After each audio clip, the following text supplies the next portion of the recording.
नमस्कार दोस्तों, मैं कपिल शर्मा मृग इन्फो मीडिया से स्वागत करता हूं आपका मेडिकल सीरीज़ के एक और विशेष इंटरव्यू में। और आज हम आए हैं स्टार हॉस्पिटल में डॉक्टर मेधावी तोमर सर के पास, जो कि एक जर्नल और लेप्रोस्कोपिक सर्जन हैं। तो सर, सबसे पहले मैं ये जानना चाहूँगा कि सर आपकी लाइफ जर्नी के बारे में आप सबको बताएं।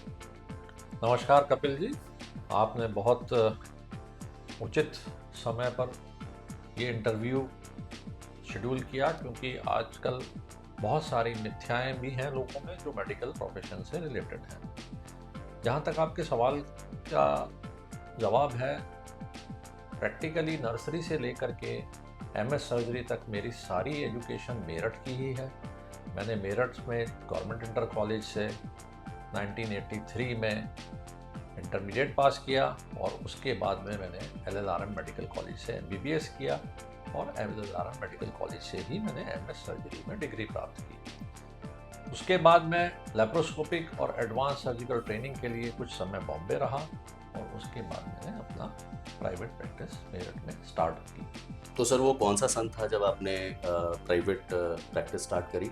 1994 से ही मैं प्राइवेट प्रैक्टिस में हूँ और 1994 में ही मैंने लेप्रोस्कोपिक सर्जरी मेरठ में स्टार्ट की थी।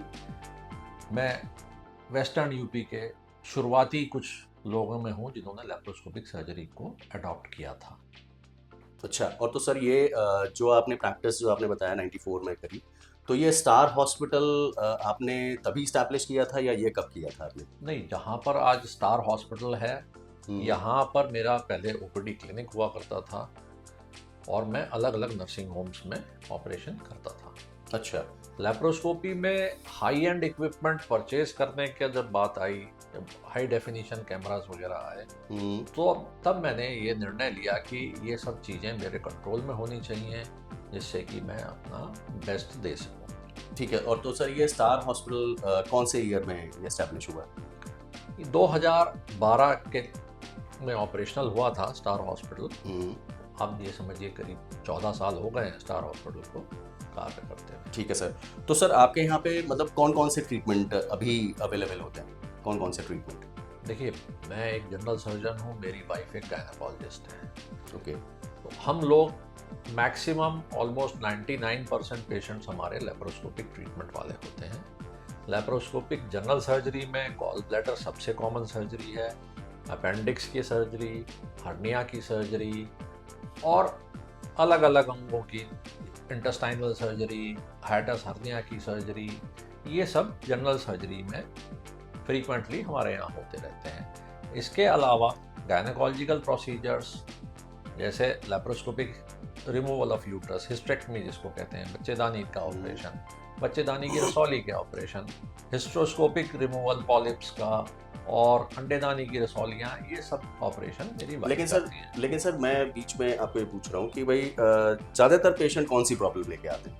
मैंने बताया ना, सबसे कॉमन सर्जिकल प्रोसीजर जो दूरबीन से होता है, वो गॉल ब्लैडर सर्जरी है। उसका रीज़न ये है कि gall bladder surgery one of the first procedures थी जो लेप्रोस्कोपी से होनी शुरू हुई और उसकी एक्सेप्टेंस बहुत अच्छी है।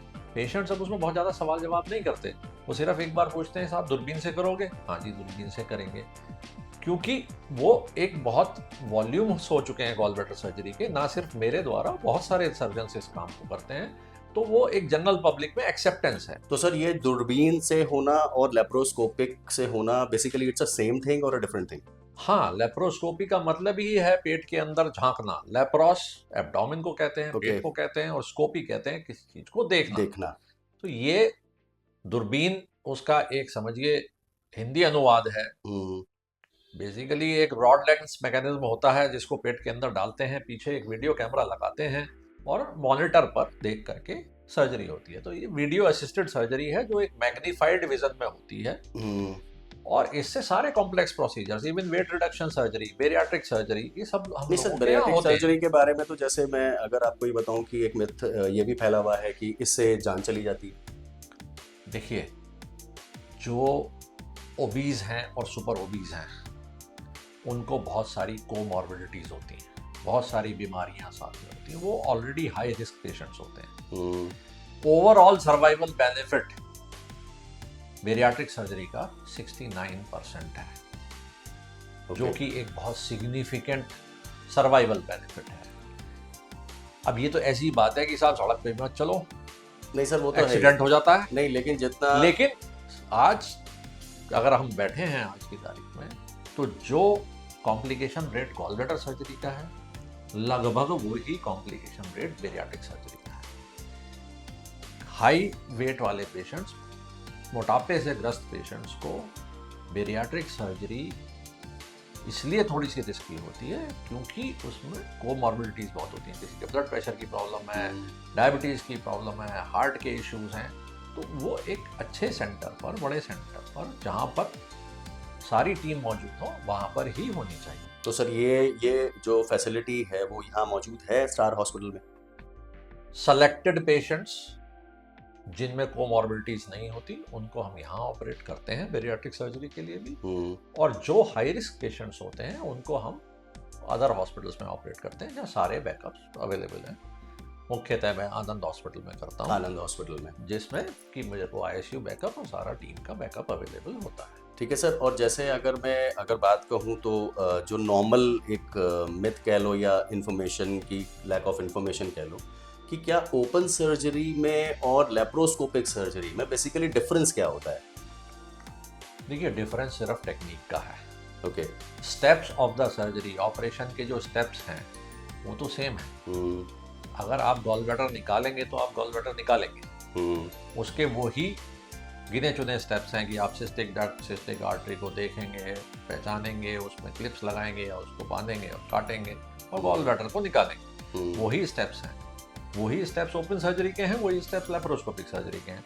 डिफरेंस सिर्फ अप्रोच का है कि हम पेट के अंदर एक जगह तो चीरा लगा करके जा रहे हैं जहां हम मांसपेशियों को काट रहे हैं, एक जगह हम मांसपेशियों के बीच में से टनलिंग करके इंस्ट्रूमेंट्स को अंदर डाल रहे हैं, जिससे कि जब हम इंस्ट्रूमेंट बाहर निकालते हैं तो मांसपेशी में कोई मेजर इंजरी नहीं होती, कोई मेजर वीकनेस नहीं आती। ठीक है। इसकी वजह से ब्लड लॉस कम होता है, रिकवरी जल्दी होती है, इन्फेक्शन का रिस्क कम होता है, पेन कम होता है, और एक चीज़ होती है जिसको कहते हैं हम इंसिजनल हर्निया, जो चीरे लगते हैं वहाँ पर मांसपेशी कमज़ोर पड़ जाती है, वहाँ से हर्निया बनने का रिस्क होता है, वो कम होता है, क्योंकि इसमें प्रैक्टिकली मैक्सिमम जो चीरा होता है वो 10 मिलीमीटर का होता है, ज़्यादातर 5 मिलीमीटर के चीरे से होते हैं, एक चीरा 10 मिलीमीटर का। तो सर इसका मतलब ये है कि जैसे आजकल जैसे सर्जरी के बारे में हमने पूछा, तो जैसे आजकल एआई और रोबोटिक्स का टाइम आ रहा है, तो आपको क्या लगता है कि क्या ये एआई और रोबोटिक्स ह्यूमन माइंड को रिप्लेस कर पाएंगे? देखिए, ये एक बड़ा विचित्र सा क्वेश्चन है। देखिए, ह्यूमन माइंड को तो ने तो एआई को बनाया है, हाँ, तो ह्यूमन माइंड को तो एआई रिप्लेस नहीं कर सकता है। एआई को ह्यूमन माइंड जिस डायरेक्शन में ले जाना चाहे वहाँ ले जा सकता है, नहीं जैसे सर्जरी कर सकता है। आप सर्जरी की बात कर रहे हैं, मैं उसी पे आ रहा हूँ।